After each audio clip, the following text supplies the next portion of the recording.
Hola chicos, muy buenos días, espero que se encuentren muy bien. El día de hoy vamos a tener nuestra cuarta sesión de la asignatura Psicología del Adulto y básicamente vamos a continuar con la unidad número uno de la asignatura, que es el tema de la adultez. La semana pasada estuvimos viendo las distintas áreas en las que se puede desarrollar el adulto a lo largo de su vida. Y les comentaba la semana pasada que no habíamos tenido mecanismo de evaluación debido a que lo vamos a juntar el tema que vimos la semana pasada con el que vamos a ver el día de hoy. Y justamente para no atrasarnos como en esa cuestión, vamos a comenzar de una vez con la explicación del tema. Bueno, primero vamos a hablar sobre las dimensiones del desarrollo psicológico. En esas dimensiones es básicamente de lo que trata nuestro tema. Dice, el desarrollo psicológico en la adultez comprende una serie de cambios y procesos internos que influyen en la manera en que las personas se conocen a sí mismas, se relacionan con los demás y se enfrentan a los desafíos de la vida. Estas dimensiones implican una evolución continua de la personalidad, el autoconcepto y la integración de aspectos internos sociales del individuo. Básicamente, la semana pasada veíamos los distintos pues, tipos de desarrollo por las que pasa el adulto.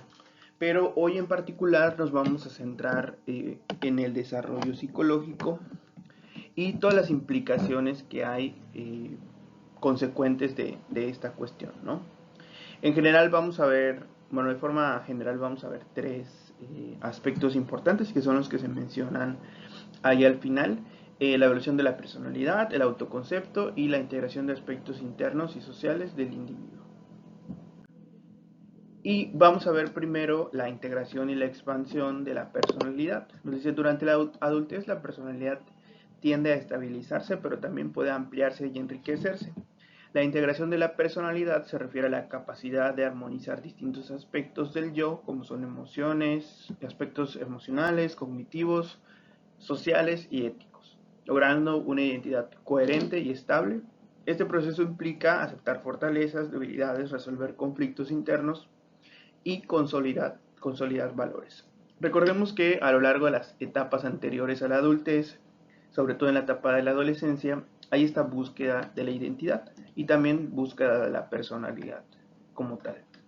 Recordemos que esos aspectos que nos hacen únicos, es decir, lo que da origen a nuestra personalidad, tiene que ver con cuestiones no solamente del tipo social, por ejemplo, el cómo te comportas con los demás, sino también con una cuestión axiológica de valores pues que correspondan o no con la ética en general establecida, con cuestiones emocionales y también con cuestiones cognitivas. Dice, este proceso implica, bueno, si yo lo leí, el proceso como tal es una cuestión no solamente de reconocer lo bueno en nosotros, es decir, cuando somos conscientes de cuál es nuestra personalidad, pues tiene matices, ¿no? Al igual que muchas cosas en la vida. Entonces es comprender cuáles son las fortalezas y las debilidades que existen en esta búsqueda de la identidad. Dice, por otro lado, la expansión de la personalidad alude a la apertura de nuevas experiencias, aprendizajes y formas de relación, lo cual permite el crecimiento personal. En esta etapa los adultos pueden enfrentarse a eventos significativos como el matrimonio, la paternidad, el desarrollo profesional, que los impulsan a redimensionar sus metas y ampliar su visión de sí mismos y del mundo. Algo importante que mencionar sobre la personalidad o lo que constituyen los valores del individuo es que no es algo necesariamente estático, sino que puede ir cambiando dependiendo de la etapa en la vida en la que estemos, ¿no? A lo mejor parte de tu personalidad cuando acabaste la etapa de la adolescencia era que no soportabas a los niños, que no te gustaban, que te hacía incómodo tenerlos cerca o algunas cosas relacionadas con eso, ¿no? Pero resulta que nacen tus sobrinos y te empiezas a agarrar cariño a los niños, a comprenderlos mejor, y después tienes a tus hijos y ahora entiendes que los niños pues son una parte indispensable de la sociedad y ya los aprecias y es más, quieres estar rodeado de tus hijos siempre y demás. Entonces, Eso habla de cómo, dependiendo de las etapas en las que estemos, la personalidad puede variar, podemos ir añadiendo o quitando algunas cuestiones que antes no estaban ahí necesariamente, ¿no? O que estaban ahí y que queremos modificar. Bien, el siguiente tema del que vamos a hablar es la extraversión versus, por así decirlo, introversión, y es en general el proceso de la individuación. Se relaciona con los rasgos de la personalidad descritos por Carl Jung, quien destacó que la extraversión se enfoca en el mundo externo, relaciones, acciones, estímulos sociales, etc., mientras que la introversión se relaciona hacia el mundo interno, el pensamiento, la reflexión y las emociones. No sé si recuerdan, en algún punto veíamos sobre eh, estas habilidades o tipos de inteligencia que existen, y algunas de ellas tienen que ver con lo intrapersonal y con lo interpersonal. Aquí hacen la misma alusión a la extraversión, que es la relación que tiene el individuo con el exterior, y la introversión, que es la capacidad que tiene de reflexionar y pensar sobre sí mismo. Entonces son dos conceptos importantes que se relacionan mucho con este desarrollo en la adultez. Nos dicen justamente, en la adultez ambos rasgos pueden coexistir en distintas proporciones, pero el proceso clave es la individuación, entendiendo como el camino hacia la autorrealización y la integración del yo. Es un proceso de maduración psicológica que implica aceptar e integrar las polaridades internas, como el lado racional y emocional, lo consciente y lo inconsciente.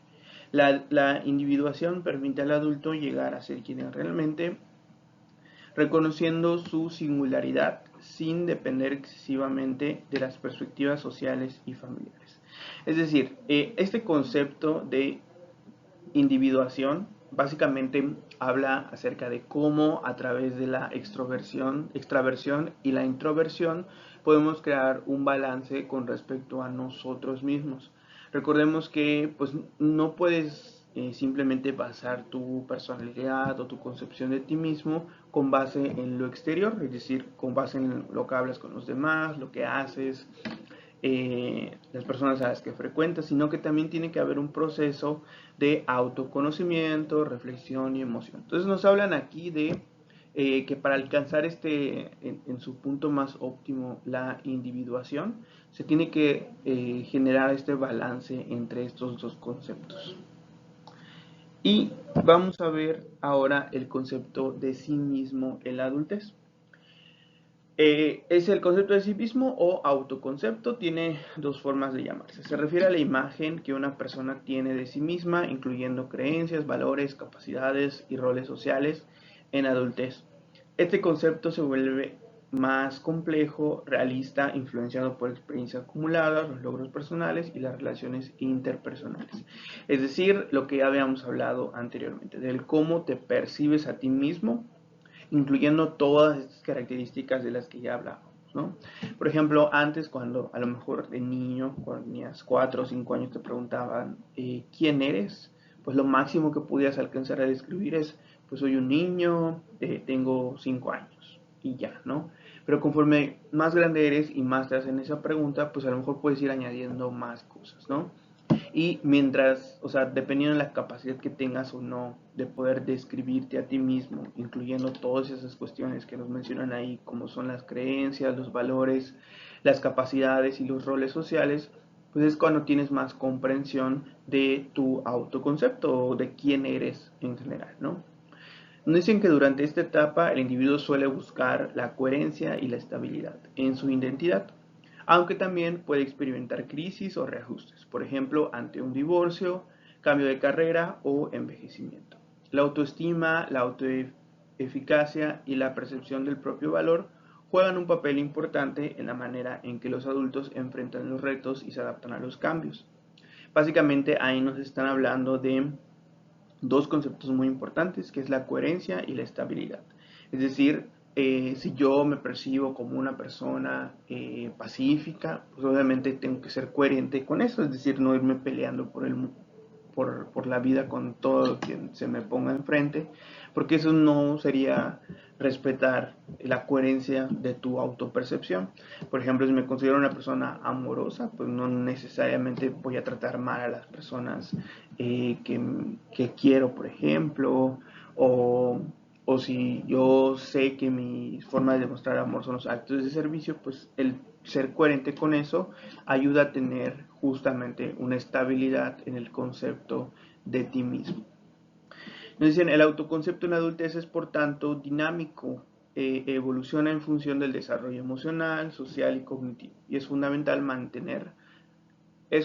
para mantener el bienestar psicológico. Lo que les mencionaba hace un momento, todos estos conceptos como tal no son estáticos a lo largo de la vida del adulto. Conforme avanzamos en diferentes etapas y diferentes momentos de nuestra vida, van cambiando o adaptándose dependiendo del contexto. Hay cosas que siguen estables, por ejemplo, los valores fundamentales siguen igual, pero pueden ir modificando las cuestiones alrededor de estos conceptos. Y bueno, ahora sí vamos a hablar del mecanismo de evaluación que van a trabajar.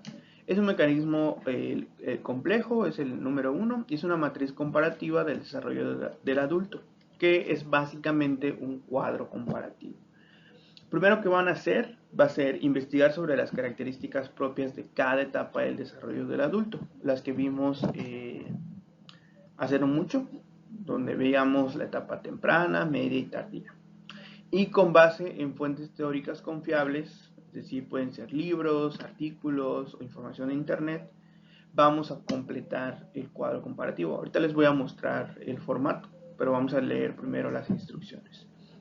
Dice, con base en la información que se recopile, elabora un cuadro de 3 columnas, una por cada etapa de la adultez y 9 filas por cada área o dimensión del desarrollo. Ahorita les voy a mostrar qué es lo que vamos a ir llenando y cómo lo vamos a ir llenando. Dice, en cada celda del cuadro describe cómo se manifiesta esa área o dimensión en el desarrollo de la etapa correspondiente, relacionando lo físico, cognitivo, moral o emocional y social con los procesos psicológicos profundos del adulto como el autoconcepto o la integración del yo.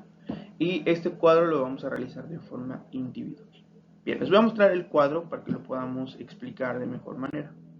Ese es nuestro cuadro. Como ven, están las diferentes áreas o dimensiones, que son las 9 que se mencionan en la instrucción, y las 3 filas que son adultez temprana, adultez media y adultez tardía. Básicamente lo que tienen que ustedes que llenar es cómo se manifiesta, por ejemplo, la dimensión biológica en la adultez temprana. Por ejemplo, en la adultez temprana, a lo mejor la cuestión biológica es que el adulto llega a la máxima capacidad física y, no sé, reproductiva que se puede desarrollar en la vida del ser humano, ¿no? Esa es la característica principal. Ahora, en la adultez media, ¿cómo es lo biológico y cómo es lo biológico en la adultez tardía? O sea, ¿qué cambios hay? Cómo se ve el adulto con respecto a esa área y demás. Y así con cada uno. Por ejemplo, en lo cognitivo, cómo es en la adultez temprana, cómo es en la adultez media y así. En lo moral, en lo social, en lo psicosexual. En cuanto a la introversión y extroversión, en el concepto de sí mismo, qué cambios hay, qué ocurre. Básicamente es llenar la información con lo que estuvimos viendo tanto la semana pasada como esta. Y como les comento, pueden basarse en la información que presente en las videolecciones o pueden investigar de internet la información.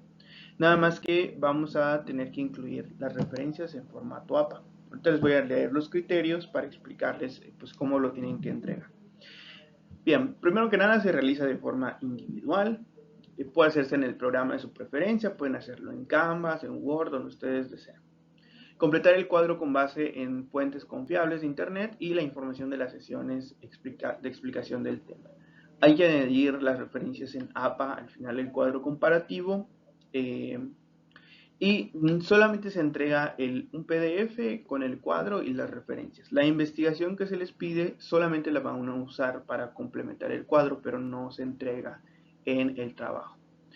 Entregar el PDF con la portada en el formato institucional que ustedes ya conocen, y la fecha de entrega de esta actividad es el 12 de junio antes de las 11:59.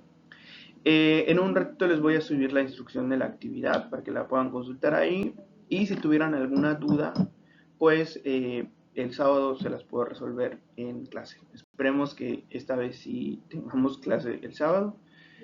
Y pues nos estaremos viendo hasta ese día, chicos. Nos vemos. Que tengan un excelente fin de semana.